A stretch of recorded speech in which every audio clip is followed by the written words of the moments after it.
해고 이즈 해피입니다. 쫄지 않습니다. 무슨 말든 할 수 있고 눈치 보지 않고 아무거나 할 수 있더라고요. 진실을 지키는 뉴스 바리케이드. 국민일보 해직 기자 조상훈의 뉴스바.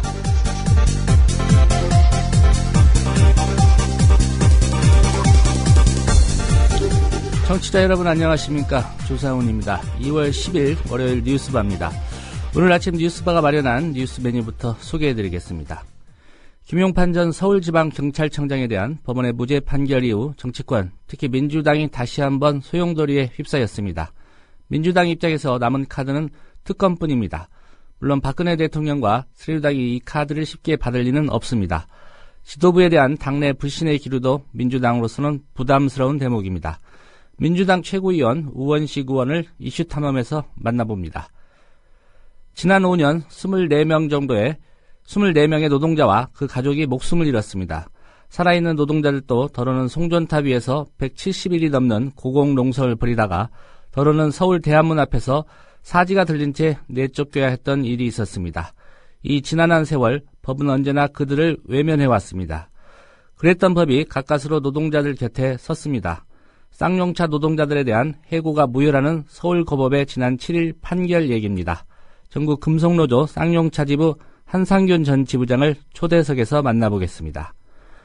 월요일의 요일별 코너 특종의 진수 시간에는 새누리당의 중진 의원으로 국회 미래창조과학방송통신위원회 위원장을 맡고 있는 한손교 의원이 실체가 불분명한 비영리 민간단체를 만들어 문화체육관광부로부터 그에게 국고를 지원받고도 정산도 하지 않았다는 의혹과 관련한 뉴스타파의 단독 보도를 살펴보겠습니다.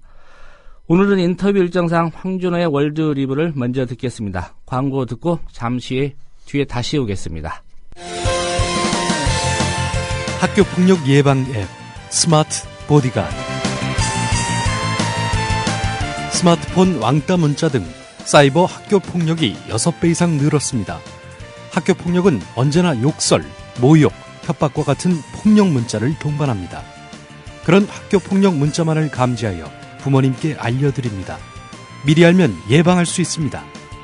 구글 플레이에서 학교폭력 예방 전문 어플 스마트 보디가드를 설치하세요.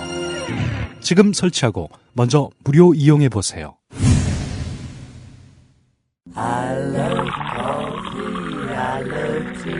500원으로 즐기는 나만의 커피. 원두 쇼핑몰 헝그리 커피. 최정상급 로스터가 1년 이하 최고급 뉴크롭 생두를 로스팅해 즉시 배송해드립니다. 대량 구매 시 가격이 할인됩니다. 검색창에 헝그리 커피를 검색하세요. 헝그리커피.com. 헝그리 커피에서 원두를 구매하시는 분들께는 차량용 국민TV 스티커 2매를 함께 보내드립니다. 안녕하세요. 참여연대 회원이며 망원시장에서 우리 매장을 운영하고 있는 서정래입니다. 지난 2012년 우리 시장 근처에 홈플러스가 들어서게 되었습니다. 저를 포함한 130여 명의 시장 상인들은 5번이나 영업을 중단하고 천막농성을 벌였습니다. 여기에 참여연대와 시민단체들이 힘을 보탰고 주민들도 서명으로 함께 해주셨습니다.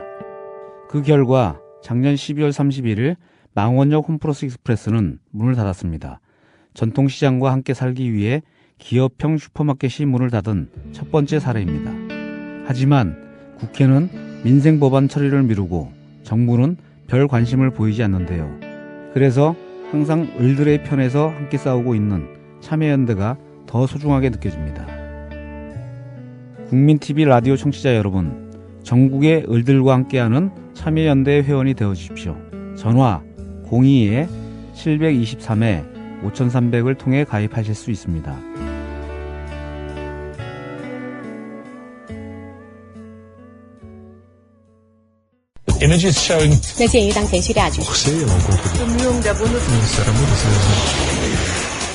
국제뉴스 한반도 정세를 한눈에 황준호의 월드 리뷰.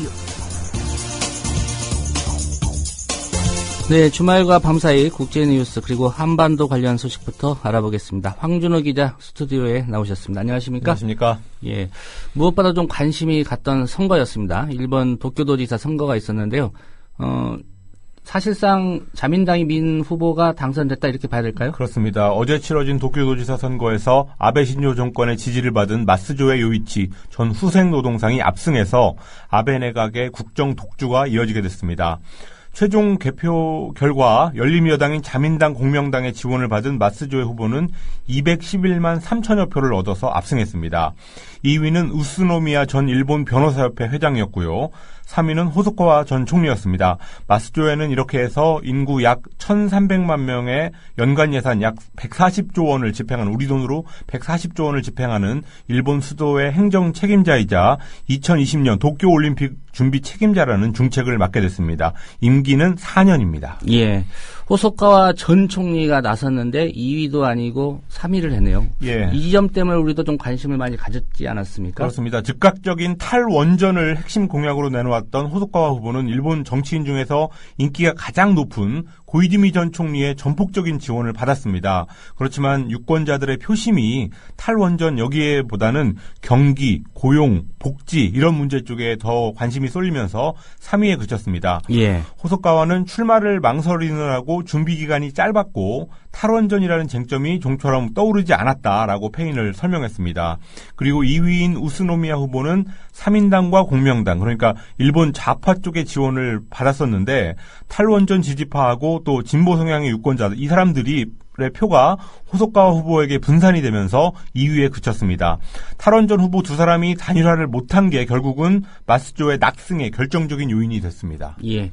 아베 내각이 전국의 주도권 잡고 좀 탄력을 받을 수밖에 없을 것 같은데 예. 이게 중간 평가 성격의 선거 아니었습니까? 그렇습니다. 그런 선거에서 사실상의 여당 후보인 마스조의 후보가 압승하면서 아베 정권의 국정 독주 이런 것들은 앞으로 계속될 전망입니다.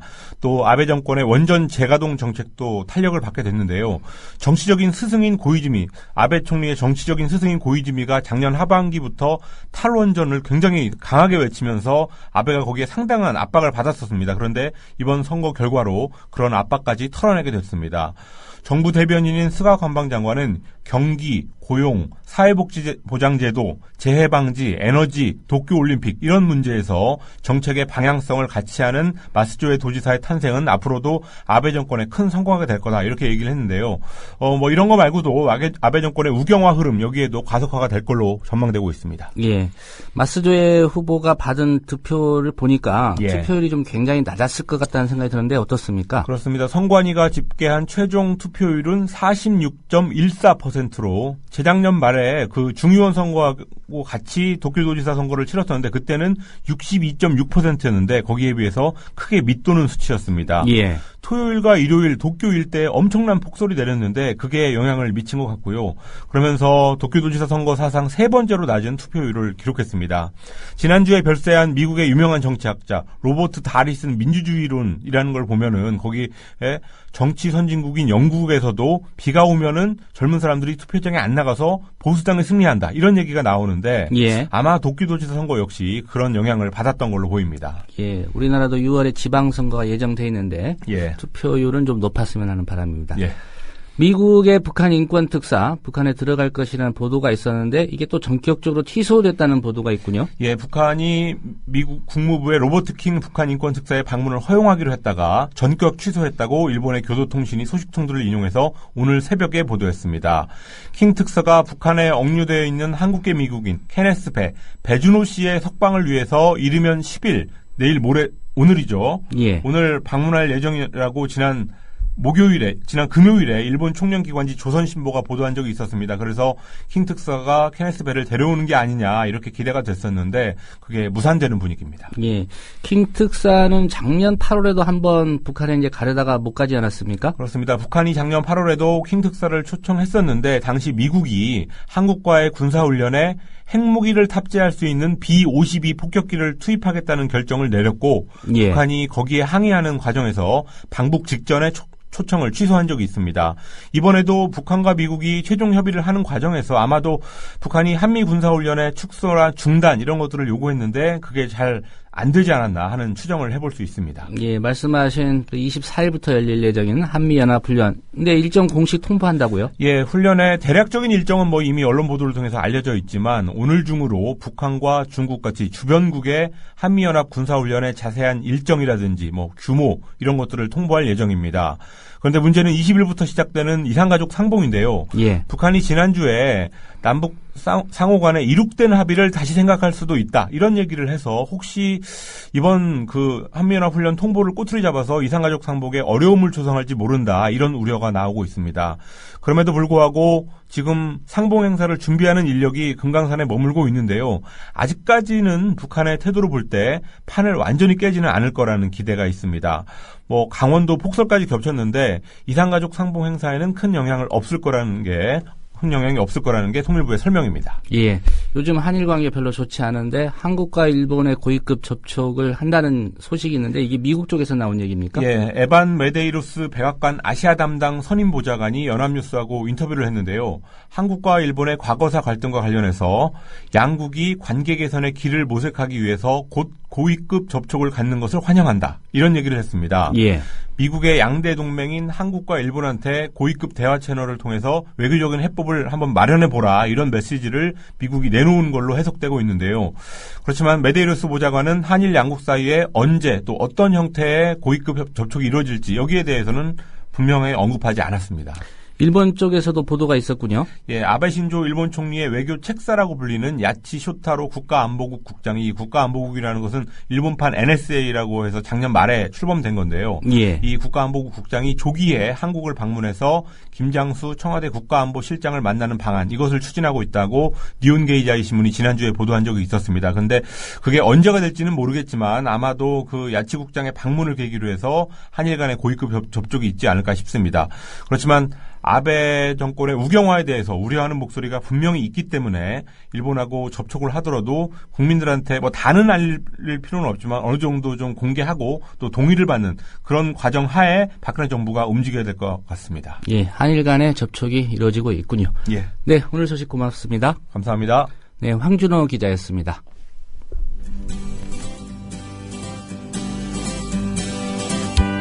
막간 퀴즈입니다. 소치 동계올림픽 국가대표팀의 외인 구단인 스키점프 3총사가 나란히 결선에 진출했습니다. 김현기 선수입니다. 결선에서도 지금 같은 컨디션만 유지해서 오늘 경기보다 내일 경기를 더 좋은 성적 내도록 하겠습니다. 문제 드립니다. 스키점프를 배경으로 한 영화가 있었습니다. 다음 중 무엇일까요? 1번 국가대표, 2번 우리 생애 최고의 순간, 3번 불의 전차, 4번 코리아, 5번 퍼펙트 게임. 정답을 아는 분은 답과 함께 연락 가능한 이메일 주소를 남겨주세요. 두 분을 추첨해 음반을 선물로 드립니다.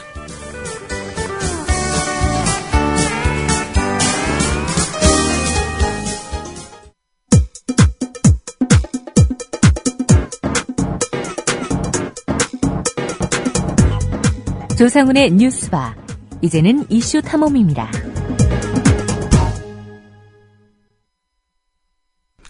네, 국가기관 대선 개입 사태에 대한 특검, 과연 다가오는 6.4 지방선거 전에 실행될 수 있을까요? 민주당이 나름대로 좀 배수진을 쳐보려는 그런 모습입니다. 민주당 최고위원 우원식 의원 전화로 연결해 보겠습니다. 의원님 안녕하십니까? 네, 안녕하세요. 우원식입니다. 예, 어제 일요일이었는데 오후에 비공개 최고위원 회의가 열린 걸로 알고 있습니다. 네네. 현재까지 민주당 지도부의 이 특검 그리고 김용판 전 서울지방경찰청장 그 무죄 1심 선고에 대한 입장 어떻게 좀 정리가 돼가고 있습니까? 네, 잘 아시다시피 김용판 전 서울경찰청장이 무죄 판결 난 것에 대해서는 이건 매우 부당한 일이고 이건 민주주의를 역행하는 일이다. 박근혜 정권이 이제는 사법부까지 검찰 수사팀을 해체하고 사법부에서 무죄 판결을 만들어내는 정도로까지 후퇴하고 있기 때문에 예. 민주주의를 후퇴시키고 있기 때문에 이 문제에 대해서는 우리가 아주 명백하게 문제를 제기하고 그리고 그 철저한 진상규명을 위해서 특검을 관철시켜야 된다. 예. 이런 논의를 했고요. 그 방안들에 관해서는 어제 이러저런 이야기를 했습니다만 오늘 이제 의총을 거쳐서 어떻게 나아갈지에 대해서 최종적으로 논의를 해 나갈 생각입니다. 예.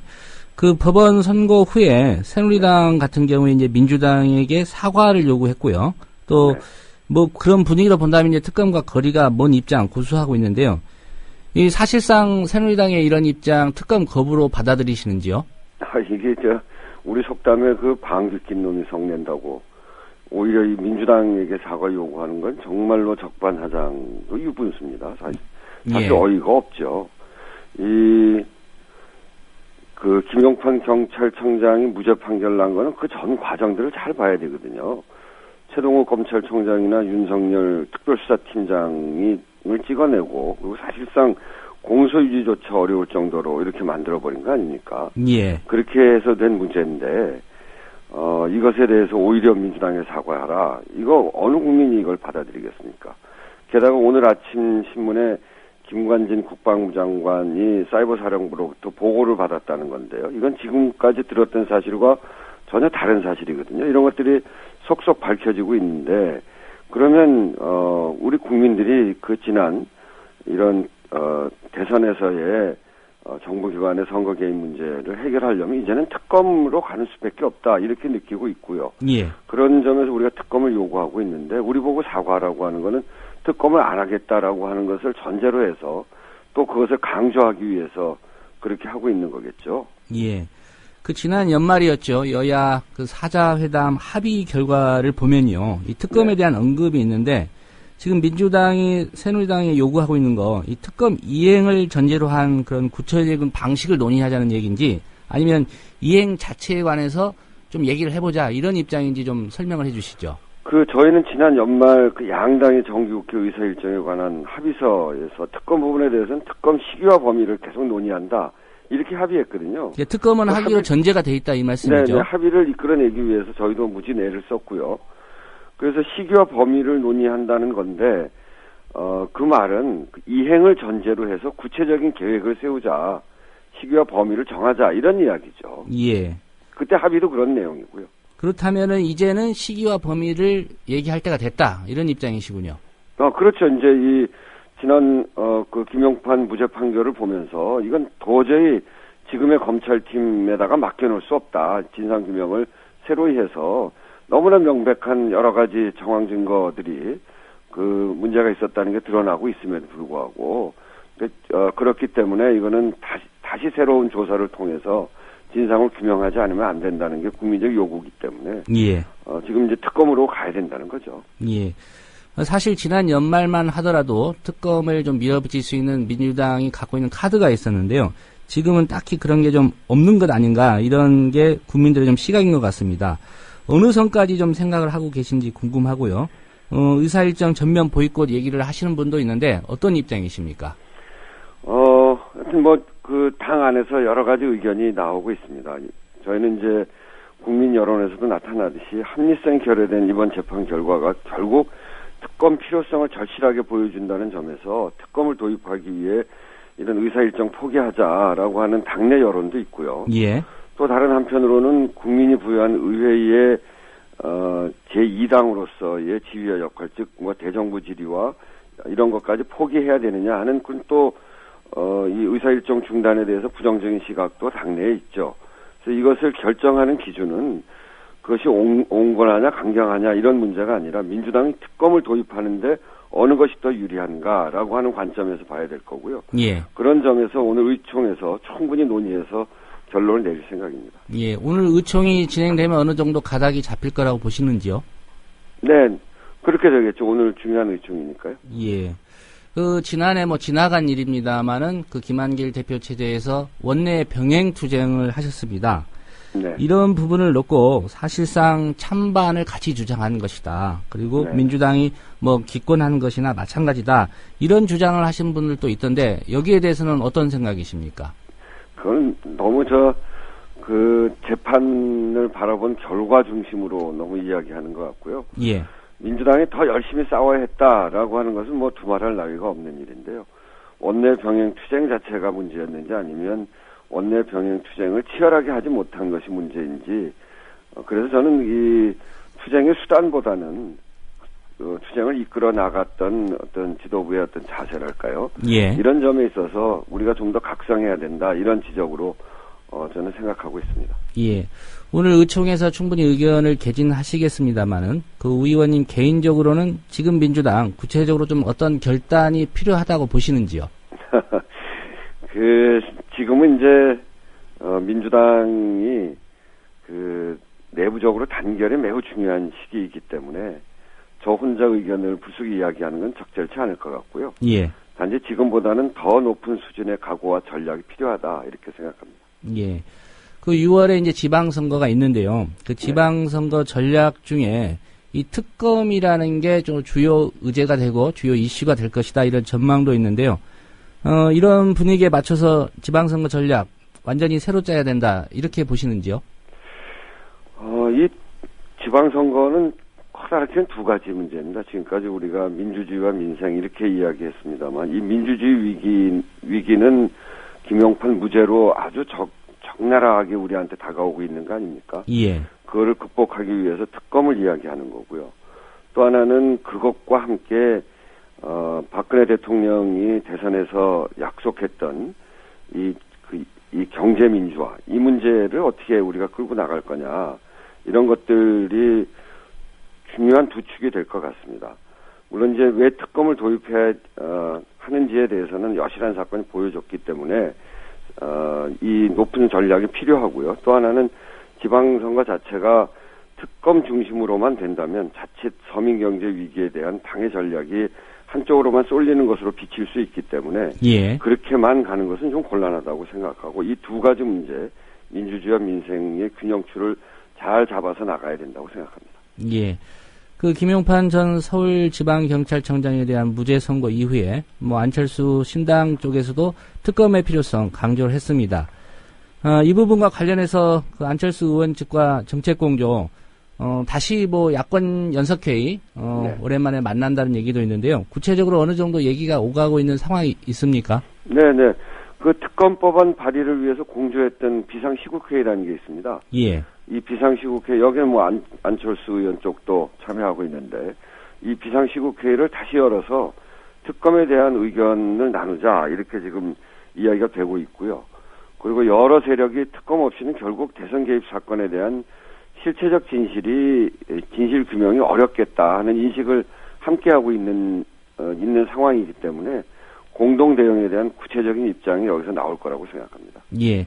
근데 국민들이 보기에는 현실적으로 야권이 특검을 요구해도 지금 의회 다수당인 새누리당 그리고 네. 박근혜 대통령의 거부권까지 고려한다면 네. 현실적으로 가능하겠느냐 이런 생각들을 하는데요.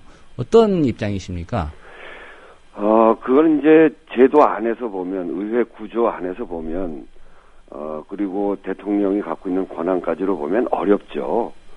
지금 그게 본질 아닙니까? 예. 결국 대통령이 그런 부정선거와 여러 가지 형태로 결부가 돼 있기도 하고 또 그 결과물이기도 하고 그렇기 때문에 야권에서 요구하는 것을 수용하지 않는 거고 새누리당도 절대로 받아들이지 않는 것 같습니다. 예. 그래서 어려운 점이 있는데요. 어렵다고 해서 그것이 결국은 관철 안 될 것이다. 이렇게 이야기하는 것은 국민들의 의지나 우리 국민들이 그동안 민주주의를 지켜오고 했던 것을 다 모욕하는 거 아니겠습니까? 저는 결국은 야권이 앞장서서 그리고 야권과 함께할 수 있는 제4회 세력이 함께하고 거기에 이것을 지켜보는 국민들이 있기 때문에 결국은 우리 역사는 진전해 나갈 것이다라고 하는 확신을 갖고 있습니다. 예. 그 특검 논의와 관련해서 그 당내 내부 사정을 전한 오늘자 좀 보도를 보니까요. 노웅래 사무총장 같은 경우에 원세훈 부재 때는 정권 퇴진하겠다 이런 발언을 한 것으로 보도가 됐고요. 또 문병호 정책위 수석 부의장 같은 경우 특검 안 되면 국회 보이콧하겠다.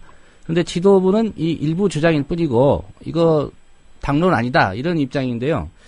이런 목소리가 좀 이렇게 갈라져서 나온다는 우려도 있는데 이 부분은 어떻게 보시는지요? 그건 이제 그런 목소리가 갈라져서 나오는 건 아니고요. 지금 굉장히 그런 이야기가 나올 정도로 심각한 상황이 돼 있는 거죠. 그래서 정권 퇴진까지 가야 되는 거 아니냐. 또 뭐 몇 가지 전제를 붙여서 원세훈 그 재판에서도 무죄가 나온다면 그러면 정권 퇴진까지 가야 된다. 이런 노웅래 사무총장 같은 이야기도 나오고요. 예. 그 단계까지 와 있는 것 참으로 이건 저희들도 안타까운 상황인데요. 그럼에도 불구하고 정권 퇴진과 같은 이런 매우 엄중한 상황인식 또 그에 따른 행동이 필요하다고 보기에는 아직 우리 내부가 제대로 정비가 안 돼 있는 거 아니냐. 정치 세력으로서 취할 수 있는 가장 민감한 형태의 정치적 의사 표현인데 이를 당의 핵심 전략으로 삼기에는 아직 당내 논의도 좀 부족하고 오늘 의총을 거쳐서 이런 논의들 우리 의원들이 이런 부분들에 대해서 어떻게 생각하고 있는지 이것까지도 다 같이 논의돼서 정리가 돼줘야 된다고 생각합니다. 예. 이어서 좀 구체적으로 한 가지 더 여쭤보겠습니다. 그 김한길 대표 체제에 대한 당내 불신이나 불만 또 비판의 목소리도 좀 있는 것 같고요. 그간의 이 당 지도부의 좀 미온적인 대응이 결국 김용판 무죄라는 상황을 빚은 게 아니냐 이런 주장도 좀 있는 것 같습니다. 특별히 이제 486 의원 등이 주도하는 이른바 혁신블록 같은 맥락에서 좀 주장을 하고 있고요. 당 지도부 특히 이제 김한길 대표에 대한 이 비판의 목소리 최고위원이시기 때문에 뭐 지도부의 한 축이라고 볼 수 있는데 어떻게 생각하십니까? 그 혁신블록이 486 의원이 주도한 건 아니고요. 저는 486보다 훨씬 나이가 많은데 저도 혁신블록의 한 멤버거든요. 예. 그래서 혁신 모임에 참여하고 있는 한 구성원으로서 이 문제에 대해서 이야기를 해보면 민주당 내에서 나오는 요구의 근본적인 내용은 당이 내외의 상황을 극복하기 위해서는 보다 더 근본적인 새로운 성찰이 필요하다. 이런 거고요. 예. 그거는 김한길 체제만을 향한 것은 아니고 민주당이 갖고 있는 근본적인 한계를 넘어서지 않으면 안 된다. 이런 건데요. 그렇기 때문에 김한길 대표가 그동안 해왔던 일들에 대한 비판을 포함한 또는 지도부 저까지를 포함한 지도부 전체에 대한 그동안 태도에 대한 비판까지를 포함해서 더 진정으로 그 민주주의 정당, 민생 정당으로 가기 위해서 지역 세대 현장의 목소리를 담아낼 수 있는 구조로 민주당을 바꾸자라고 하는 게 이 혁신블록의 큰 방향입니다. 예. 그런 점에서 이것은 뭐 지금 명시적으로 누가 무슨 잘못을 했고 이렇게 이야기를 하면서 접근하는 건 썩 적절치 않은 것 같고요. 김용판 무죄를 때리고 있는 그런 무죄 판결을 낸 사법부에 대한 비판 그리고 박근혜 정부 새누리당 여기에 대한 비판 구체제로 돌아가고 있는 지금 상황에 대한 극복의 노력 이런 것들이 우선 전제가 돼야지 내부를 향해서 무엇을 잘했다 잘못했다 그래서 내부가 균열하고 갈등을 일으키는 것을 중심으로 혁신블록이 가지는 않을 것이다라고 하는 게 제가 보고 있는 판단입니다. 예. 근본적 성찰이 필요하다고 말씀하셨는데 그 구체적인 내용이 무엇이냐라고 만약에 국민들이 묻는다면 어떻게 설명하시겠습니까? 결국은 그 민주주의와 민생이라고 하는 두 개의 축이 있는데요. 과거에 그 민주정부를 만들 때 김대중 정부, 노무현 정부를 만들 때 많은 국민들이 저희들한테 요구했던 것은 민주정부를 만들어서 민주정부를 만드는데 우리도 참여할 테니 서민들의 먹고 사는 문제를 니네들이 책임지고 해결해달라. 기득권 중심, 대기업, 재벌 중심의 사회가 아니라 서민들이 먹고 사는 문제를 니네들이 책임져달라. 이렇게 얘기했던 게 민주정부를 만들어줬던 그리고 민주주의 운동에 우리 국민들이 동참했던 가장 큰 이유라고 생각합니다. 예. 그런데 지난 10년 동안 우리가 집권하고 있었던 10년 동안 정치적 민주주의는 상당한 진전을 이루었습니다만 국민들의 먹고 사는 문제에 있어서는 소위 사회적 양극화의 문제에 있어서는 유능하게 그 해답을 내지 못했습니다. 오히려 더 확대됐고요. 그런 속에서 민주주의와 민생이 분리됐고 그래 민주주의 싸움 니네 열심히 해라. 우리 먹고 사는 문제랑 관계가 없다. 이것이 지금의 우리 국민들의 한 요구이고 중요한 요구이기 때문에 그것에 맞춰서 민주주의와 민생을 한 덩어리로 만들기 위해서 세대, 계층, 지역별 그것에 맞는 구조를 짜는 것 이것이 민주당의 근본적인 변화와 혁신의 방향이 돼야 된다라고 하는 생각이죠. 예. 끝으로 한 가지만 더 여쭤보겠습니다. 국가기관 대선 개입 이 특검과 관련해서는 아마도 국민들의 목소리가 이게 아닐까 싶습니다. 그동안 김한길 대표 처리 민주당이 너무 미온적으로 대응하다 보니 여기까지 온 게 아니냐 이런 비판의 목소리가 적지 않은 것 같은데요. 오늘 의총이나 특히 김용판 전 청장에 대한 무죄 선고 이후에 좀 그 기류가 달라지는가 이걸 좀 지켜보고 있는 것 같은데 어떻게 될 것으로 전망하십니까? 김한길 대표 체제가 미온적으로 대응했다 이런 비판을 지금 지도부가 잘 받아들여야 된다고 생각합니다. 김한길 대표나 전병헌 원내대표가 좀 억울할 수 있을 겁니다. 예. 그런 상황에서 열심히 대응하고 싸움을 한다고 생각을 했습니다만 그것보다 그동안의 대응보다 박근혜 정권, 새누리당, 검찰, 사법부가 훨씬 더 구체제로 돌아가는 그런 힘이 훨씬 세기 때문에 지금까지의 대응 가지고 막아내지 못했다. 그런 점에서 보면 구체제로 돌아가려고 하는 세력들에 대해서 제대로 된 비판을 하기 위해서 김한길 체제가 좀 더 강화돼야 된다라고 하는 점에서 그 단적인 예가 김용판 무죄로 드러났다. 이렇게 저희는 생각하고 있기 때문에 지금까지보다 훨씬 높은 수준의 대응이 필요하다는 점에서 동의하고 오늘 최고위원회 그리고 의총을 통해서 그런 결의가 있을 것이라고 생각합니다. 예, 오늘 말씀 고맙습니다. 네, 감사합니다. 네, 지금까지 민주당 최고위원인 우원식 의원과의 인터뷰였습니다.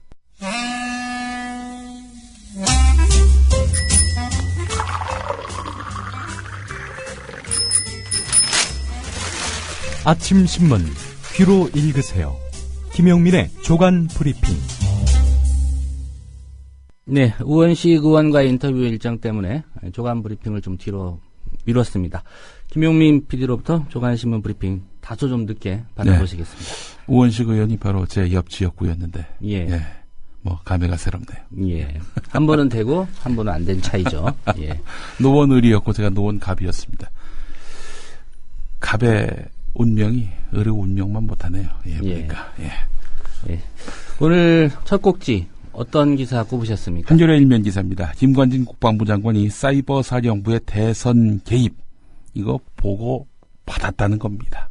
그동안은 이제 보고받지 않았다. 보고받지 않았다 정도가 아니라 자신은 보고받지 않는다.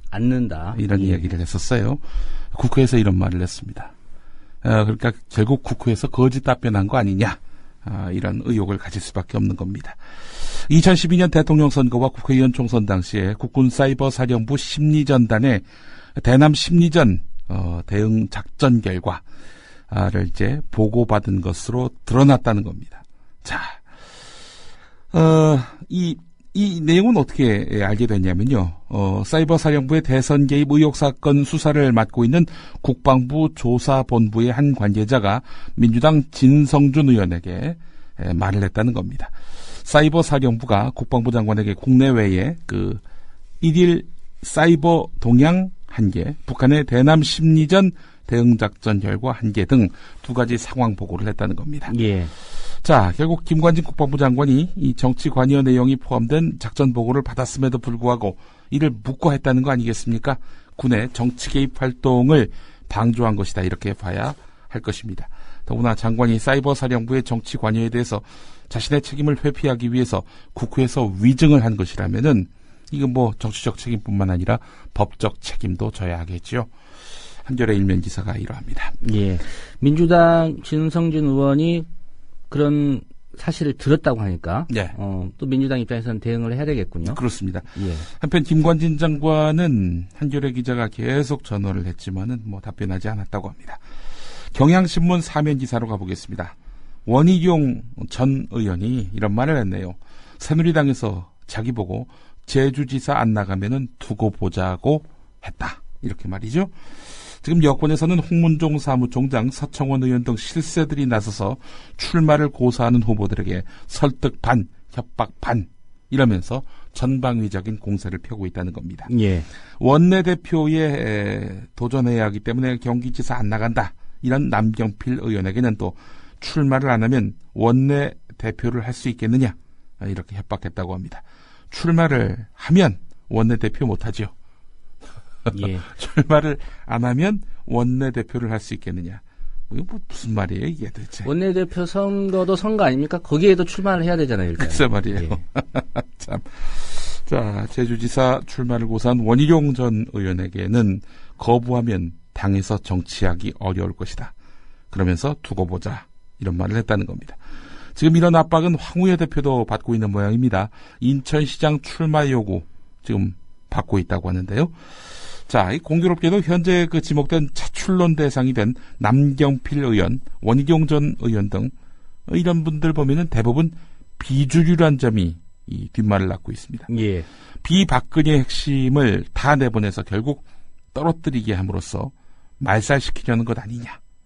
나머지는 친박 자기들이 다 해먹겠다는 거 아니냐.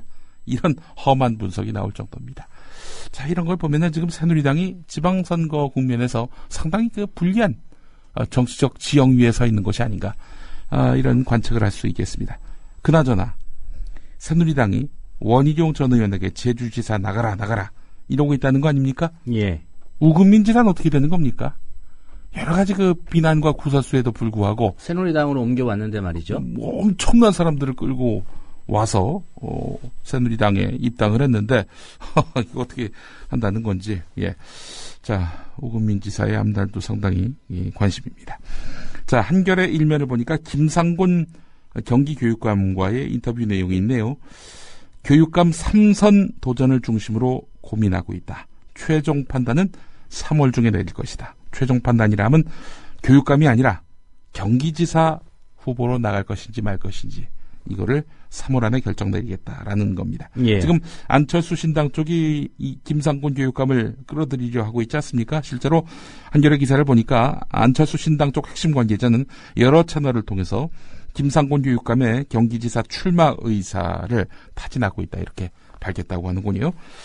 김상곤 교육감 얼마 전에 민주당보다 더 우쪽에 서 있는 안철수 신당 아니냐 생각 없다 이런 말을 했었는데 생각이 좀 바뀌고 있는 것인지 주목됩니다. 아무튼 최종 판단은 3월 중에 내리겠다 예. 이런 입장이군요. 그렇습니다.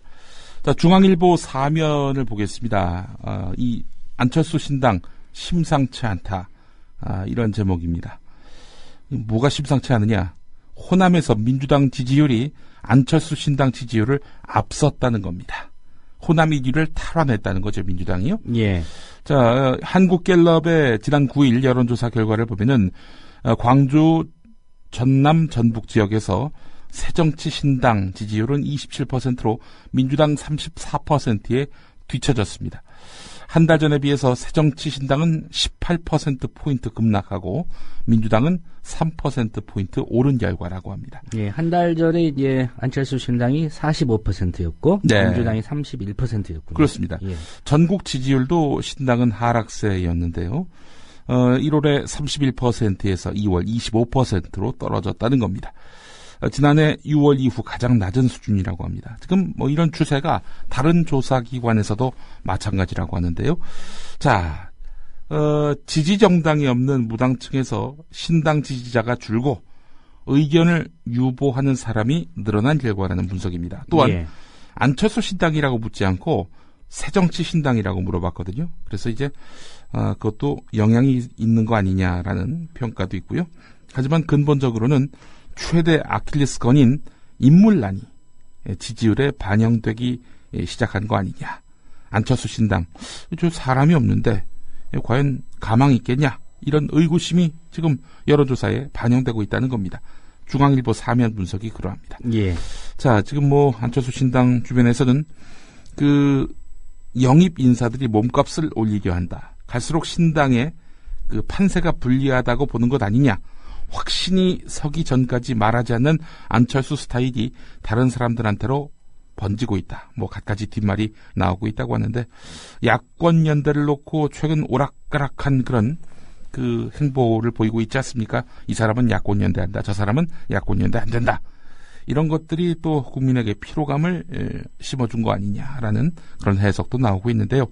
또 아울러 새누리당과 민주당의 집토끼를 결집시키는 효과도 같이 발생시킨 것 같다는 당내 분석도 있습니다. 예. 그러니까 이제 안철수 신당 깃발을 드니까 새누리당과 민주당은 이렇게 집토끼 효과, 집토끼들이 뭉치는 효과, 고정 지지층들이 결집하는 효과, 이런 것들이 나타나면서 결국 신당 지지율이 하락세로 돌아선 거 아니냐, 이런 분석입니다.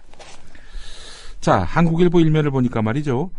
민주당 소속인 강훈태 광주시장이 각종 여론조사에서 선두를 달리고 있다는 내용의 보도자료를 인터넷 언론에 배포한 사실이 드러나서 광주시 선관위가 조사에 나섰다고 합니다.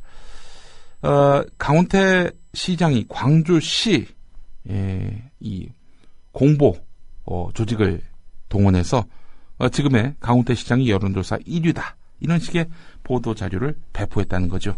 이거 관권 선거 아니냐라는 것이 광주 선관위의 그 의구심입니다. 예, 선관위가 조사에 나섰고요. 예. 경향신문 사면에 그 민경욱 대변인 관련한 기사가 있는데 말이죠. 좀 의아스럽습니다. 대언론 바통을 넘겨받은 민경욱 신임 대변인은 수업 중 모드다. 그는 말이 좀 빠르다. 발표 시간이 너무 짧다 등의 지적에 대해서 더 열심히 공부하겠다라고 말했다. 그는 KBS 기자 때인 1995년 삼풍백화점 붕괴 사고 당시 현장에서 5시간 연속 생방송한 경험을 이야기하며 내가 말을 길게 못하는 것은 아니지만 실수하지 않기 위한 것이다 이렇게 말을 했다고 하는데 도대체 이런 기사는 왜 실었을까요? 경향신문이. 지금 KBS 기자윤리를 위반했고요.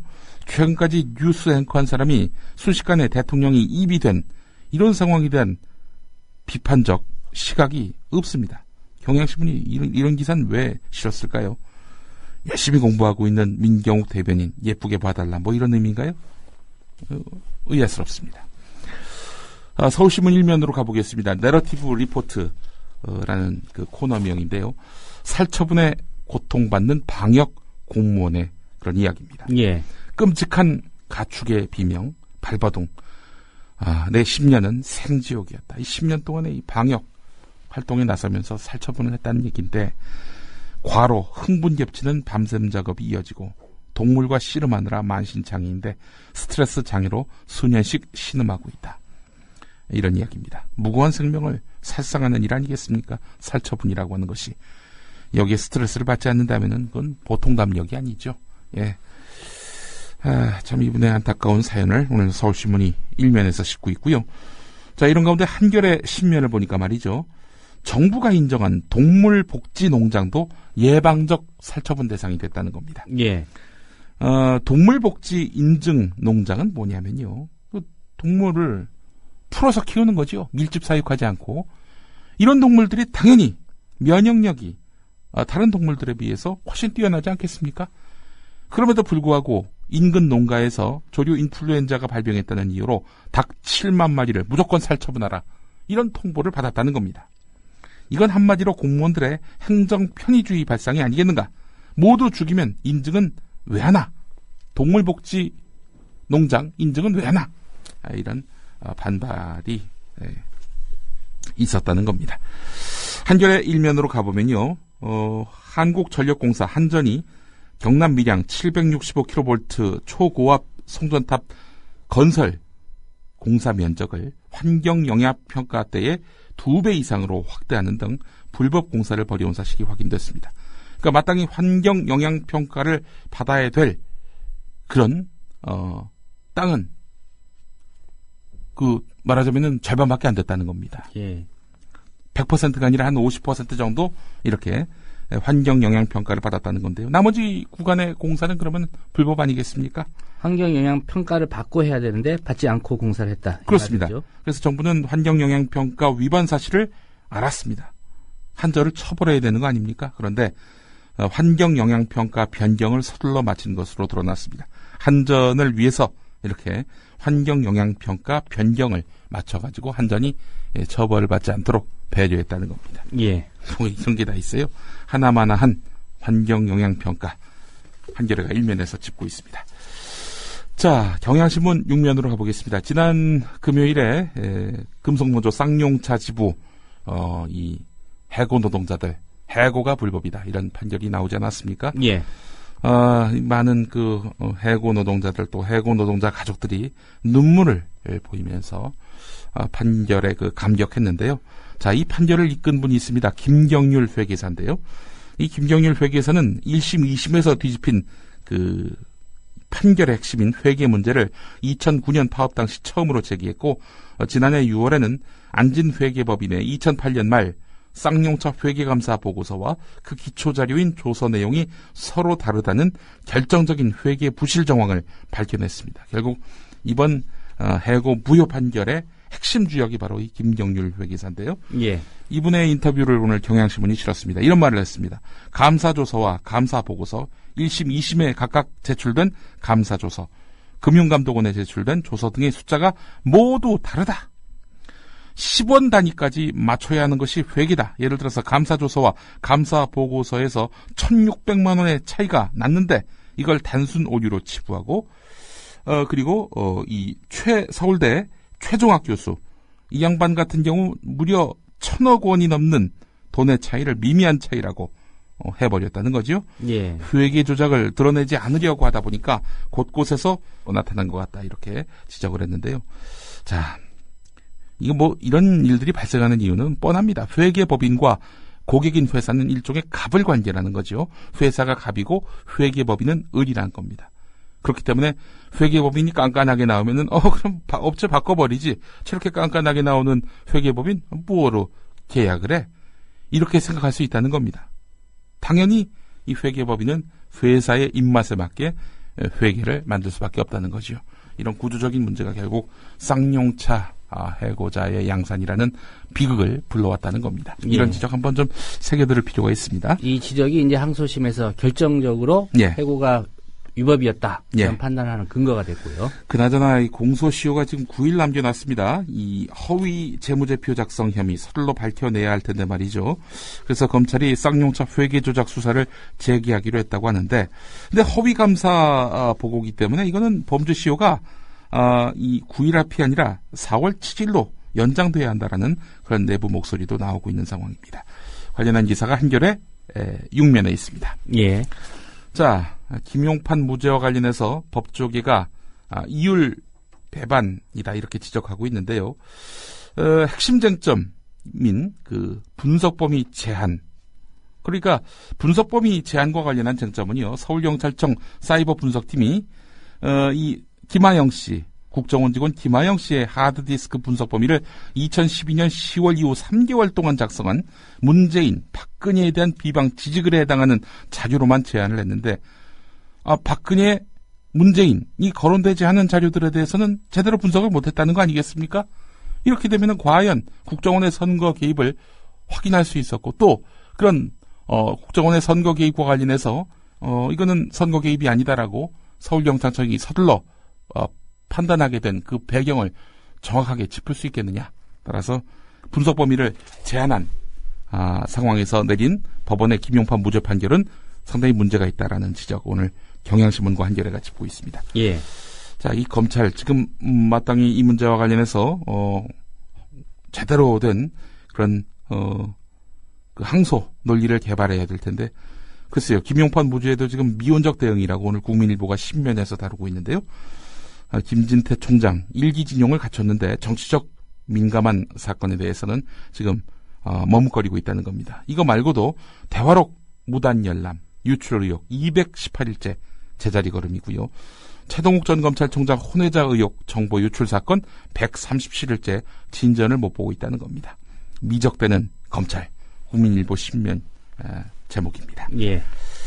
한겨레 기사 보겠습니다. 오늘 12면에 저는 주목을 했는데요. 이석기 통합진보당 의원의 내란 음모 사건과 관련해서 검찰이 34년 전에 김대중 전 대통령의 내란 음모 사건 판결을 내란 음모 구성 요건의 근거로 제시한 것으로 확인됐습니다. 내란 음모, 선동주의 경우 세부 실행 계획이 필요 없다. 김대중 때도 그러지 않았느냐, 이렇게 주장을 했다는 겁니다. 그러니까 문제는 결국 이 김대중 내란 음모 사건이 이제 무죄로 판결이 나지 않았습니까? 2004년 1월 재심에서 무죄가 선고됐는데 말이죠. 예. 그런데도 불구하고 무죄가 난 사건, 이 사건에 적용된 논리를 이석기 의원에게 또 적용했단 말이죠. 검찰이 얼마나 논리가 궁색했으면 무죄가 난 김대중 내란음모 사건을 유죄 논거로 제시했겠습니까? 참 한심하기 이를 데 없습니다. 이런 가운데 일부 보수단체가 통합진보당이 지금 전국 곳곳에 내건 현수막을 철거하는 이벤트를 걸어서 논란이 되고 있습니다.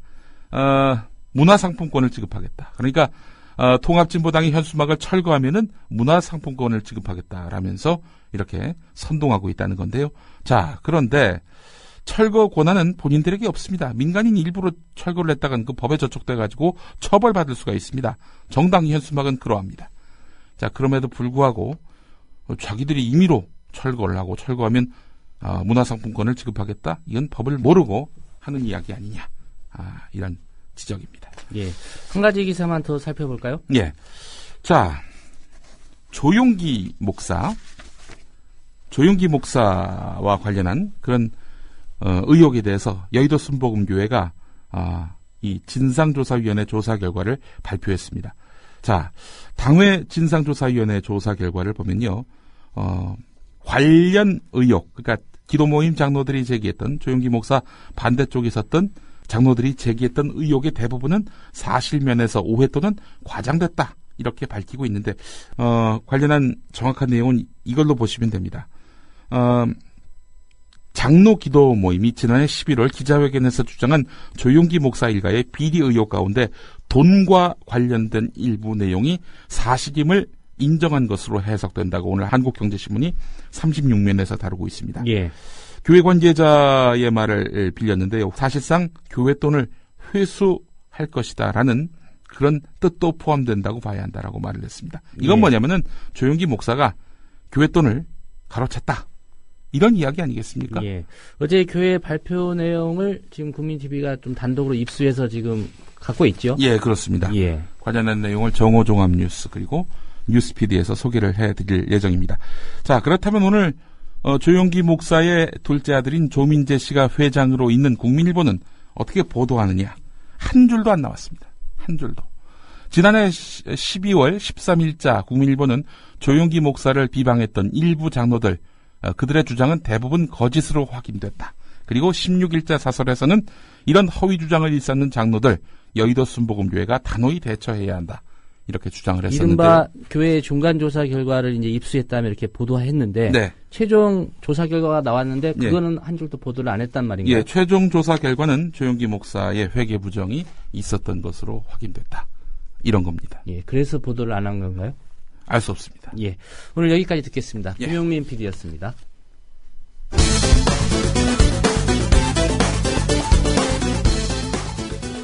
유튜브에 올라온 초간단 정리, 쌍용차 고의 부도와 회계 조작의 진실을 요약했습니다. 문제의 발단은 상하이차. 2004년 상하이차는 1조 2천억 원으로 평가받던 쌍용 자동차를 헐값에 인수했다. 2008년 더 이상 빼먹을 게 없다고 판단한 상하이차는 떠날 준비를 한다. 하지만 상하이차도 자신의 먹튀 행각이 사회적 비난을 받을 거라는 사실 정도는 알고 있었다. 그들에겐 더 설득력 있는 철수 명분이 필요했다. 이때부터 그들은 쌍용차를 엄청난 부실 기업으로 둔갑시키는 꼼수를 부리기 시작한다. 상하이차는 쌍용차의 기업 회계를 담당한 안진회계법인과 공모해서 2008년 말 느닷없이 쌍용차의 유형 자산 평가액을 대폭 낮춰버린다. 유형 자산 평가액이란 회사의 토지, 건물, 구축물, 그리고 기계 같은 자산을 말하는 것이다. 본래 그전까지 1조 3,825억 원이던 평가액을 장부상 갑자기 8,677억으로 줄여버린 것이다. 자산 평가액을 줄이면 부채 비율과 순손실을 기하급수적으로 늘릴 수 있기 때문이다. 그리고 장부상 자산이 한꺼번에 5천억 원 넘게 깎이면서 순손실 역시 급증하게 된 것이다. 하지만 실제 한국감정평가원에 따르면 쌍용 자동차의 유형 자산 평가액은 1조 7천억 원에 달하는 것으로 조사됐다. 이는 안진회계법인이 책정한 금액보다 2배 가까이 많다. 결국 한국감정평가원이 낸 자료에 따라 계산을 다시 해보면 쌍용 자동차 2008년 부채 비율은 561%가 아니라 150% 정도이고 순손실은 7천억 원이 아니라 2천억도 되지 않는다. 이는 다른 회사의 부채 비율과 비교했을 때 오히려 좋은 성적이다. 회계 장부상 간단한 숫자 조작 하나로 멀쩡했던 쌍용차는 이제 누가 봐도 구도와 구조 조정이 불가피한 부실 기업으로 둔갑했다. 그 덕에 기술 빼가기와 먹튀 논란으로 욕을 먹던 상하이차는 이제 아무런 문제 없이 중국으로 돌아갈 수 있게 됐던 것이다.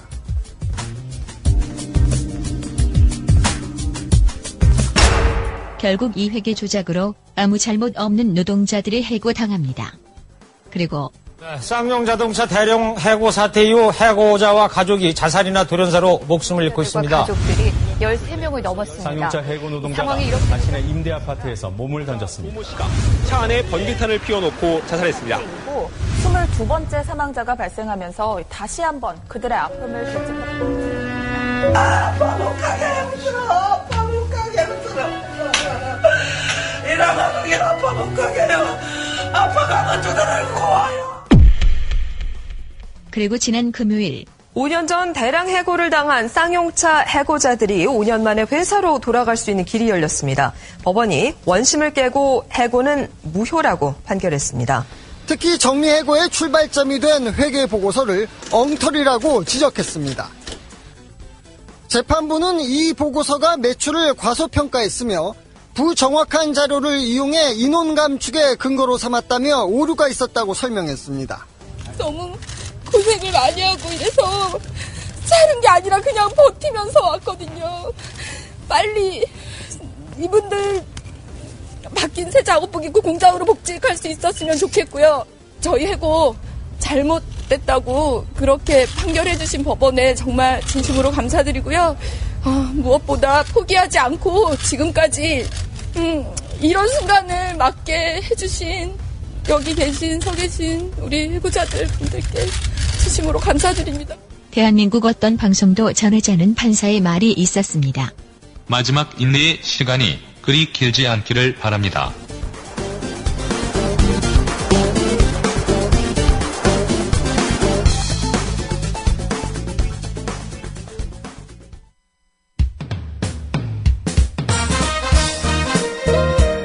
균형 잡힌 시각, 정직한 분석, 조상훈의 뉴스바. 이어서 초대석으로 만납니다.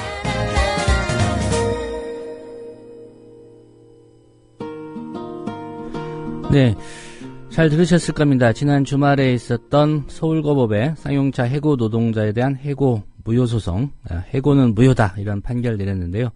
해고 노동자들에게 한 줄기 빛과 다름없는 그런 판결이었습니다만 쌍용차 사측 상고 방침을 밝히면서 또다시 긴 싸움이 예고되고 있습니다.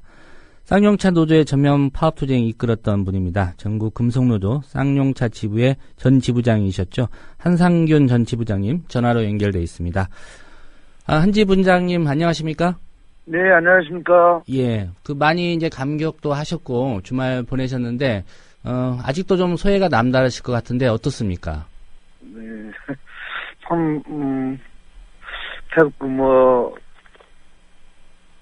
짧은 시간에 힘들었던 시간들을 다 스쳐가더라고요. 예. 스쳐가서 때로는 태산처럼 높았던 분노나 이런 것들도 금세 좀 잊을 수 있는 게 또 사람이구나 이런 생각을 했습니다. 이렇게 했고 또 한편으로는 이런 좋은 소식을 듣지 못하는 먼저 간 동료들 생각에 울컥해서 많은 눈물을 흘릴 수밖에 없었던 현실 또한 있었던 것 같습니다. 예. 1심에서 패소를 하셨기 때문에 어떤 큰 기대를 또 안 하셨을 수도 있을 것 같은데, 네네. 이번 항소심 판결 예상하셨습니까? 저는 사법부가 합리적인 판단을 할 수 있는 가장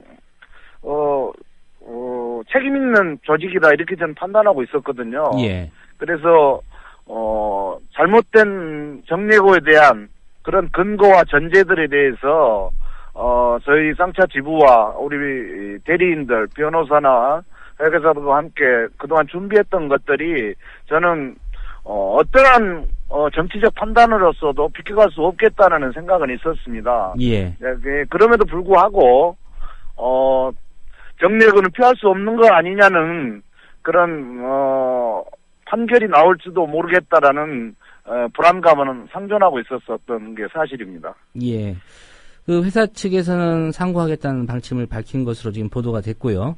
네네. 항소심 그 판결 때 그 판사가 이런 말씀하셨다고 방금 들려드렸는데 마지막 인내 시간이 그리 길지 않기를 바랍니다. 이런 말씀하셨다고 하는데 네. 대법원에 가더라도 이 사건이 좀 신속하게 좀 판결이 되기를 바라고 계시겠죠? 그렇습니다. 예. 대법원에 가지 않고 책임 있는 결단을 쌍용차가 하는 것이 가장 우선일 거라고 보는 건데요. 예. 여전히 지금 한국 사회에서 사용자들이 이 재판부를 활용해서 노동자들 벼랑 끝으로 내면 시간적인 문제가 있거든요. 예, 그런 시간에 또다시 사용차 해고자들을 가둬서는 안 된다는 생각을 가지고 있습니다. 예. 이런 부분과 관련해서 지금 회사 측과 어떻게 얘기가 좀 될 수 있는 가능성이라도 있습니까? 저희가 지금 현재 용서와 화해의 화두를 걸고 작년부터 계속적으로 쌍용차 문제를 정말 노수와 간에 지혜롭게 풀자는 이야기를 계속 하고 있거든요. 예. 네, 그런 과정 속에 안에 있는 노동자업과 그리고 회사하고 이 판결 전부터 조금씩의 대화의 과정들은 좀 거치고 있었거든요. 예. 그러나 실질적인 사태 해결에 본질에는 접근하지 못하고 있었던 아쉬움이 있었는데 아직까지는 이 판결 이후에 언론을 통한 회사의 입장만 확인했을 뿐 현재 이 문제를 어떻게 함께 해결해 나갈 건지에 대한 회사의 입장들은 직접적으로 지금 확인한 건 없습니다. 예. 그렇다면 현재 노조 지도부나 이쪽을 통해서 네네. 아시겠지만 이제 대법원에 갈지 말지 또 판단하는데 좀 시간이 걸리지 않습니까? 시일이 그렇습니다. 촉박한 건 아니기 때문에 회사 측과 좀 얘기를 해보려는 시도는 하실 계획이신가요? 여전히 저희들이 공장 밖에 있기 때문에 저희는 늘 그런 열린 마음으로 입장을 냈습니다만은 예. 그런 대화에 나서고 이 문제에 대해서 진정성 있게 다가서는 문제는 전적으로 지금 회사가 해야 될 일이고 또 그에 대한 여러 가지 기책 사유들이 이미 법원으로부터 판결을 받았기 때문에 그 문제를 포괄해서 나서야 될 상대는 지금 회사라고 생각하고 있고요. 예. 저희가 또 그것을 나서서 또 빨리 해결될 수 있다라면 무엇을 해야 될 건지 저희도 늘 고민하고 함께 하려는 그런 마음을 좀 준비하고 있습니다. 예. 현재 노조와도 좀 긴밀히 얘기를 하셔야 될 것 같고요. 그렇습니다. 예. 한상균 전 지부장께서는 2009년 파업 투쟁으로 당시 구속됐다가 2012년에 이제 출소하신 걸로 알고 있는데요. 이후에는 어떻게 지내셨습니까? 네. 아시겠지만 나오자마자 계속된 죽음들을 막겠다라는 우리 이 동지들의 마음들이 대한문으로 모였고 예. 또 시민들과 함께 이제 그 뜻들을 확장시켜 나가는 과정에 저희가 출소를 했습니다. 그래서 어떻게든지 좀 더 이 문제를 해결하는 데 도움이 될 수 있는가 이 이상의 지금 생각할 수 있는 겨를이 없었거든요. 예. 그래서 그 이후로 집단적으로 노숙농성, 대선 전국에 또 쌍차 문제를 알리는 문제들, 그리고 송전차 투쟁, 이렇게 해서 지금까지도 감옥이나 다름없는 이 지금 저희들한테 더 큰 감옥이 이 지금 일상적인 삶이거든요. 이런 생활들이 계속됐다라고 보시면 될 것 같습니다. 예. 다른 분들도 마찬가지겠지만, 생계 문제도 적지 않은 고통이었을 것 같은데, 어떻게 좀 해결이 되고 있는지요? 네.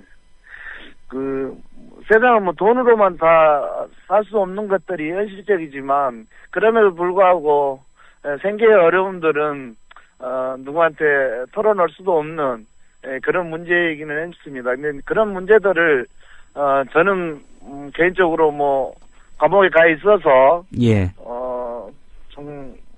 무책임할 수밖에 없는 조건에 있었지만 그 어려움들을 헤쳐준 아내가 있었고 그 인내해준 자식들이 미안하죠. 자식들한테 그런 시간들이 있었습니다만은 그래도 올바로 살아야 된다는 이런 마음에 동의해준 가족들이 있었기 때문에 생계의 어려움들은 견딜 수 있었다 이렇게 좀 생각하고 있습니다. 예.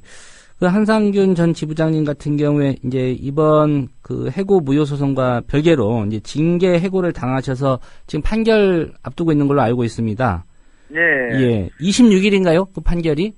뭐 판결은 아니고요. 예. 그날 저희가 이제 그 결심을 해야지만 판결이 되는 건데요. 예. 저희가 지금 현재 징계 해고 입장들은 어차피 잘못된 정리해고에 대한 그런 원인이 있었고 그 원인에 대한 노동자가 일방적으로 희생당할 수 없다는 그런 당연한 저항을 했던 것이거든요. 그에 대한 결과에 대한 책임이기 때문에 이 문제에 대해서 분명하게 다시 그 재판부한테 원인에 대한 분석들을 판단하도록 그런 시간을 좀 가져야 될 것 같습니다. 예. 그렇기 때문에 아마 실질적인 판단은 상당히 좀 늦어질 가능성이 있는 걸로 이렇게 좀 생각하고 있습니다. 예, 26일은 일단 기일이 하나 잡혀 있는 거군요. 그렇습니다. 예. 예. 그 오늘 보도를 보니까요. 그 네네. 이번 항소심 판단에서 좀 결정적인 영향을 준 게 그 쌍용차 회계 조작 이게 네. 어느 정도인지 사실로 드러난 거 아니냐 이런 네네. 부분인데요. 네네. 검찰이 이제 공소시효는 9일밖에 안 남았지만 이 수사를 재개하기로 했다. 이런 네. 기사가 있습니다. 이 부분은 어떤 의미를 갖고 있습니까? 그래서 이제 2월 19일이 이제 공소 만료일이거든요. 예. 예, 그래서 이제 공소 만료일 관련해서 이제 검찰이 입장은 냈습니다만은, 그것들이 적극적으로 하지 않으면, 정말 시작만 하고, 모두가 또 허탈해질 수 있겠다. 이런 생각이 좀 있습니다. 예, 그래서 지금, 소위 말해서 최영탁 전 대표에 대한, 공소 만료일이 9일 남은 거거든요. 예.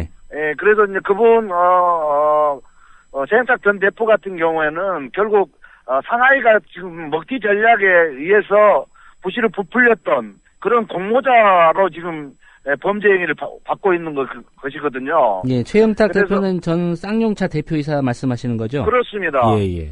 그래서 지금 이런 문제가 애국 같으면 원래 회계 조작의 이런 문제에 대해서 중형으로 지금 다스리고 있어요. 많게는 20년, 30년까지도 형을 실형을 면치 못하는 것이 선진국의 사례입니다. 예. 그런 거에 비하면 저희 노동자들은 투쟁했다는 이유 하나만으로 100여 명의 노동자들이 구속되고 수많은 사람들이 옥고를 치러야 되고 가정이 파괴된 거에 비하면 지금 너무나도 우리 국가 시스템을 갖다가 엉망으로 만들어버린 당사자들에 대해서는 이 사회가 너무 너그러운 것이 아닌가. 이런 문제에 대해서 검찰이 더 이상 지체하지 않고 결단을 내리고 강도 높은 수사를 해야 된다고 저는 생각하고 있습니다. 예. 한 가지만 더 여쭤보겠습니다. 그동안 이제 쌍용차 문제에 대해서 정치권에서도 많은 관심 가져왔고 네. 또 뭐 박근혜 대통령도 선거 때 언급한 부분이 있는 것으로 알고 있습니다. 네네. 특별히 이제 정치권에서 이 문제에 관심을 가졌으면서도 뾰족한 해법은 제시하지 못했다 이런 비판이 있는데요. 이번 판결 계기로 뭐 정치권에 촉구하고 싶은 내용이 있으면 한 말씀 해주시죠. 대한민국 그 국회가 말입니다. 굴지 회계법인들이 조작한 쌍용차 부실을 갖다가 감리를 해야 될 책임이 있는 금융감독원에 부실 감리를 국회가 이제 조사했던 과정들이 지난 청문회 이후 시간들이었거든요. 예. 그래서 청문회를 통해서 그런 것들이 다 밝혀졌음에도 불구하고 국회가 여전히 국정조사로 이 문제를 확인할 수밖에 없다는 조건이 있었습니다만은 여러 가지 질의에 금감원이 이야기할 때는 거짓으로 국회의원한테 그것을 답변을 했습니다. 정말 있을 수 없는 일들에 대해서 이미 이제 이번 재판을 통해서 낱낱이 1, 2심 조서가 조작되어 있고 이 조작된 것들을 금감원이 어떻게 비호를 했는지에 대한 본인들이 공모를 하지 않았다라면 재감리를 통해서 금감이 다시 바뀌고 그때에 대한 문제를 책임자를 처벌하는 이런 문제까지 가야 됩니다. 예. 그러기 위해서는 여야 국회도 당리당락의 문제가 아니거든요. 이 문제는 이 대한민국에 대한 경영진들에 대한 도덕성의 문제들 그리고 회계에 대한 투명성들을 제거하기 위해서라도 3차 문제는 빨리 국회를 통해서 바로잡을 일과 검찰이 바로잡아야 할 일들을 동시에 좀 진행하는 그래서 국회도 더 이상 3차 문제를 법원에만 맡기지 말고 적극적으로 나서서 해결에 큰 역할들을 해나가는 것을 시간을 늦추지 말아야 되겠다는 그런 주문을 듣고 싶습니다. 예. 네, 오늘 말씀 고맙습니다. 네, 고맙습니다.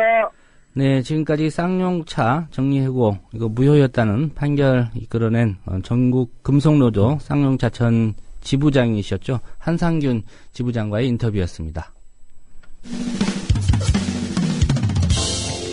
여러분은 지금 국민일보 해직기자 조상훈이 진행하는 국민TV 라디오 아침 시사 프로그램 조상훈의 뉴스바와 함께하고 계십니다. 네, 월요일입니다. 가짜 특종이 판치는 언론 환경에서 진짜 특종의 의미를 함께 생각해보는 특종의 진수 시간입니다. 오늘 또 미디어스의 김한 기자 나오셨습니다. 안녕하십니까? 네, 안녕하세요. 예. 새누리당의 중진 의원이죠. 국회 미래창조과학방송통신위원회 위원장. 네. 위원회 되게 깁니다. 이름이. 한성교 의원인데 이 실체가 불분명한 비영리 민간단체를 만들어서 문화체육관광부로부터 거액의 국고를 지원받았다. 그리고 문제는 정산도 하지 않았다. 이런 의혹인데 이거 뉴스타파가 이제 단독 보도를 하지 않았습니까? 네. 오늘 이 사건 좀 살펴보도록 하겠습니다.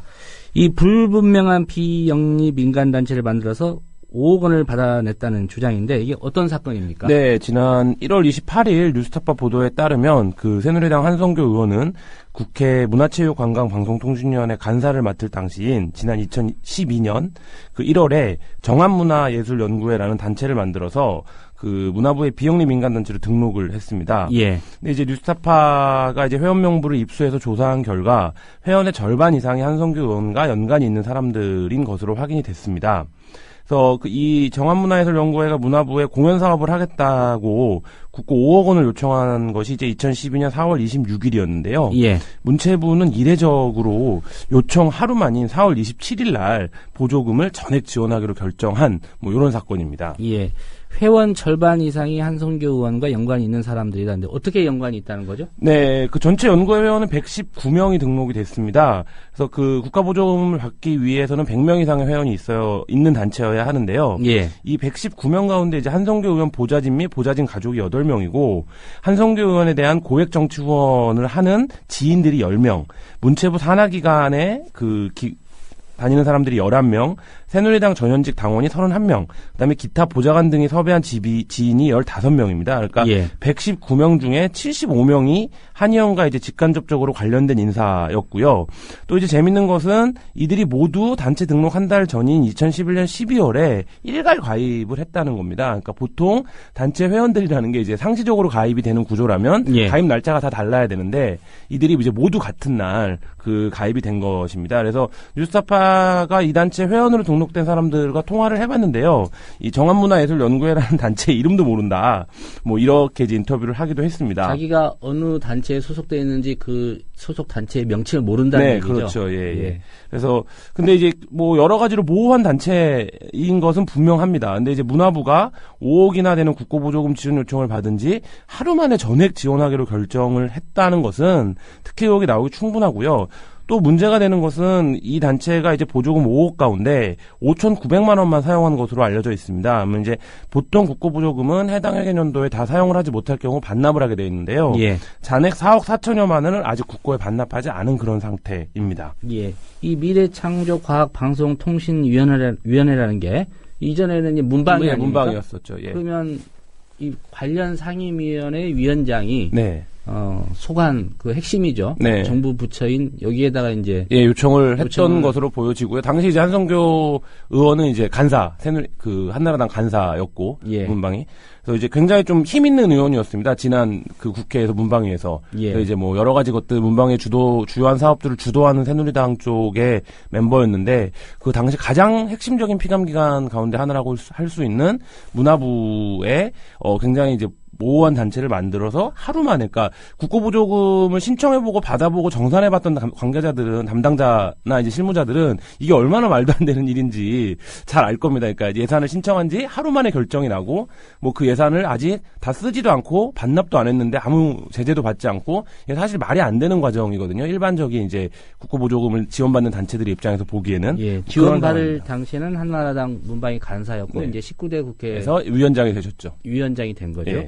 한성교 의원의 입장이 있을 것 같은데 그래서 뭐라고 말합니까? 그 뉴스타파 측의 1차 취재에는 응하지 않았던 것으로 알려지고요. 저희가 이제 미디어스에서 취재를 해봤습니다. 근데 이제 사실이 완전히 왜곡된 기사고 법적 대응을 검토 중이다라는 건데요. 그래서 어떤 부분이 사실이 왜곡된 것이냐라고 물어봤더니 이제 그 부분은 후에 밝히겠다. 뭐 이렇게 이제 답변을 했습니다. 그래서 그 이미 정산을 했고 보조금을 반납하겠다고 문화부에 공문을 보냈고 정산은 이제 검토하고 있다.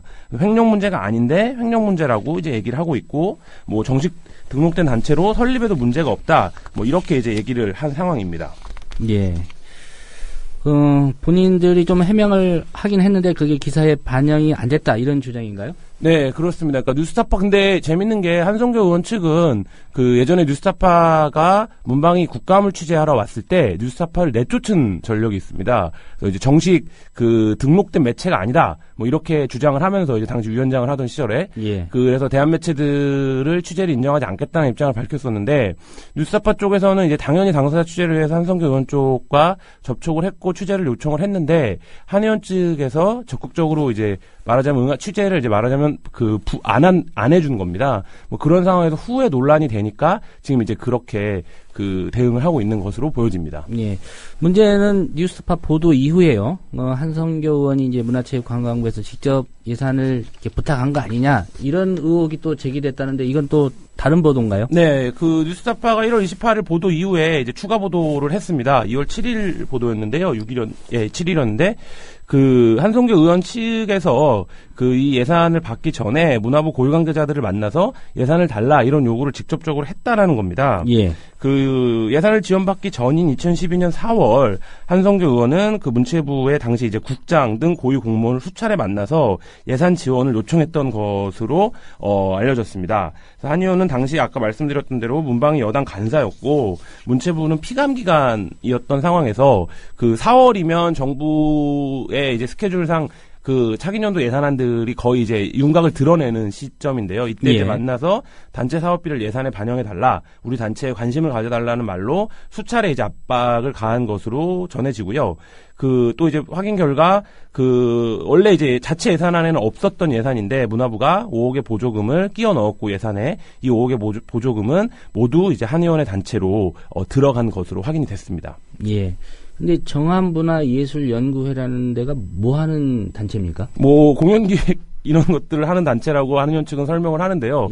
뭐 활동 자체가 별로 없었기 때문에 그리고 이제 그 국고지원금이나 이제 이런 거를 이제 소위 나쁜 말로 타먹는다라고 표현하는 단체들 중에는 굉장히 목적형 단체들이 많습니다. 어떤 특정한 목적을 할 테니 예산을 달라, 우리 예산을 받은 후에 제대로 집행하지 않고 뭐 이런 경우들이 많이 있는데 이 정한문화예술연구회도 뭐 이렇게 그렇게밖에 볼 수 없는 단체가 아닌가 뭐 이런 생각을 합니다. 뭐 한성교 의원의 해명에도 불구하고 여러 가지 좀 비판이 있을 수 있는 그런 대목들이 많은 것 같은데요. 시민사회단체나 또 언론 관련 단체 어떤 입장입니까?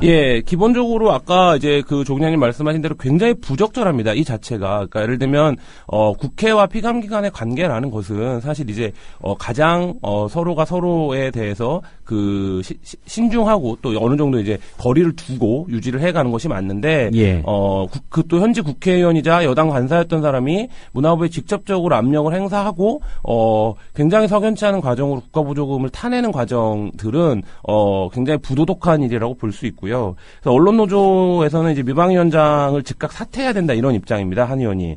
그리고 대표적인 문화단체라고 할 수 있는 문화연대의 경우에는 미방위원장 사퇴뿐만 아니라 그 국회의원직도 사퇴하는 것이 마땅하다. 예. 뭐 이런 입장이고요. 근데 한의원 측에서는 이후에 이제 뭐 기사에 대한 법적 대응을 하겠다 이런 입장을 이제 언론적으로 밝힌 이후에 적극적으로 대응을 하고 있지는 않은 모습입니다. 그러니까 좀 파문이 잠잠해지기를 기다리는 것 같은데요. 이게 일반적으로 모든 상임위들이 굉장히 그 많은 정부 부처들하고 관계를 맺고 있는데 국회의원들이 한 명씩만 다 이렇게 한다고 해도 국가 예산에서 엄청난 손실이고 사실 그 피감기관 입장에서는 국회의원이 이렇게 직접적으로 압박을 들어오면 이걸 사실 대놓고 거절하기도 쉽지 않는 것이 인지적으로 그렇지 않겠습니까? 예. 이제 그런 부분들에 대한 좀 총체적 그 검증이 필요한 상황이다 이렇게 보여집니다. 예, 뉴스타파 보도 이후에 이거를 뭐 추정 보도한 언론사들이 있었나요? 네, 그 부분도 문제인데요. 그러니까 그 새당 상임위의 간사였던 사람, 그리고 지금은 그 상임위의 위원장인 사람이 정부 부처에 직접적인 압력을 행사해서 국고보조, 그러니까 세금에 해당하는 국고보조금을 지원받았다는 굉장히 큰 스캔들이지 않습니까? 예. 앞서 말씀드렸듯이 한 의원이 친박계의 대표적인 의원이고 여당의 중진 의원인데 이런 분이 이제 이렇게 부도덕한 행위를 했다라는 것이 알려졌음에도 불구하고 대다수의 언론들이 보도를 하지 않았습니다. 그래서 몇몇 언론들, 인터넷 매체들과 그다음에 이제 메이저 언론들의 인터넷판에서는 기사를 받기도 했는데, 예. 근데 사실 이게 사건의 어떤 그 파장이나 의미에 비해서는 굉장히 보도가 안 됐는데 이런 부분들도 국내 언론들이 어쨌든 좀 눈치를 보고 하는 측면들이 하나 있고 또 하나는 뉴스타파를 포함해서 뭐 국민TV도 마찬가지겠습니다만 대한 매체들의 보도에 대해서 주류 매체들이 적극적으로 반응하지 않습니다. 그리고 심지어 이미 어떤 매체가 보도한 것을 자기네가 받아서 보도하면서 단독이라는 꼭지를 달기도 하고 그러거든요. 예. 그러니까 이게 언론 질서에서 그 주류 매체들이 가지고 있는 어떤 폐쇄성을 드러내는 상황이 되지 않았나 이렇게 보여질 정도로 보도가 없었습니다. 예. 뭐 조세 피난처 보도 같은 경우에 이제 주류 언론들이 많이 보도를 했습니다만 그 보도 경향에 있어서 뭐 뉴스타파라고 밝히지 않고 네. 한 인터넷 매체에 따르면 뭐 이렇게, 뭐 이런 식으로도 좀 보도를 해서 그런 성과들을 좀 깎아내리는 거 아니냐 이런 생각이 있었는데요. 어쨌든 이번 한성교 의원 관련 보도도 주류 매체들은 다루지 않았다 이런 상황이군요. 예. 문화체육관광부의 입장도 좀 궁금한데요. 네. 그 관련해서 뭐 한성규 의원을 만났다는 얘기는 이제 뉴스타파 쪽에 한 걸로 보여지고요. 네. 예, 문화체육관광부 자체에 대해서도 이 문제 뭐 감사를 하거나 좀 문제점 지적할 수 있는 거 아닌가요? 네, 그렇습니다. 감사가 필요해 보이고요. 감사실에서는 원론적으로 뭐 예를 들면 이런 문법을 쓰고 있는 것을 보이는데요. 그러니까 국고보조금을 반납하지 않았다면 문제가 있다. 예. 뭐 정산을 하지 않은 것이라면 문제가 있다. 어떤 전제를 네, 달고. 네. 뭐 이렇게 이제 그 얘기를 나오고 있는데 이제 그럴 것이 아니라 사실 이런 생각도 해봅니다. 그러니까 예를 들면 국회의원과 피감기관의 관계를 적극적으로 감사할 단체가 그러니까 그 기관이 필요한 것이 아닌가. 그러니까 예. 아까 말씀드린 것처럼 국회의원들이 행정부를 감사한다고 하는데 이 국회의원들과 행정부의 관계가 이런 것이라고 한다면 오히려 국회의원들의 활동을 적극적으로 그 감시할 제3의 기구는 또 필요한 것이 아닌가 뭐 이런 생각이 들 정도고 사실 문화부에서 한성교 의원이 여전히 미방위의 위원장을 맡고 있는 상태에서 한성교 의원의 책임을 적극적으로 지적할 수 있겠는가 힘의 관계를 봤을 때 뭐 이런 생각이 든다 이런 생각 측면에서 볼 때 그런 부분들이 좀 적극적으로 필요한 것 같고요. 문화부도 피감기관 그러니까 국회의원이 요구하면 없는 예산도 하루 만에 만들어주는 그런 기관이 부서다라는 오명에서 벗어나기 위해서는 이 사건에 대해서 좀 책임감을 갖고 사건을 마무리 짓는 게 필요하지 않는가 뭐 이런 생각입니다. 예, 일부 국회의원 같은 경우에 이제 국감을 받아야 되는 대상에 또 장이 되는 그런 경우도 있기 때문에 이런 문제들은 결국 국민들이 잘 감시하고 또 비판을 해야 될 것 같습니다. 네. 예, 김한 기자 오늘 고맙습니다. 예, 감사합니다. 예, 오늘 저희가 준비한 소식은 여기까지입니다. 마치기 전에 퀴즈 정답 말씀드리겠습니다. 다 아시겠지만 국가대표가 정답입니다. 들어주신 여러분 감사하고요. 내일 7시 반에 다시 찾아오겠습니다. 여러분 고맙습니다.